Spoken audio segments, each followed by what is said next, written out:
Welcome to the Learning Pines YouTube. We hope this video helps. You begin by connecting CSS to your HTML so styles actually apply. Place a link rel equals stylisheet in the head or an inline style block when testing. Use external files for maintainability.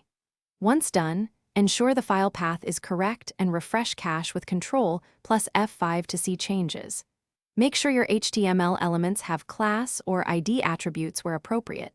This gives you precise hooks for styling. By starting with a linked stylisheet and valid selectors, you set a reliable foundation for the rest of the process. Now you write the rules that control layout and appearance. Choose the right selector element, class or hash ID, and combine selectors for granular targeting. Remember specificity rules to predict overrides. Apply box model properties. Adjust padding and margin, set box sizing to border box for predictable sizing, and control width/height explicitly when needed. Once you add styles, open developer tools to inspect computed values, trace inheritance, and quickly test overrides. If you plan responsive design, include media queries here so styles adapt across breakpoints. Complete the workflow by making the site responsive and robust. Use media queries and relative units like %, rem, and VW so layouts scale.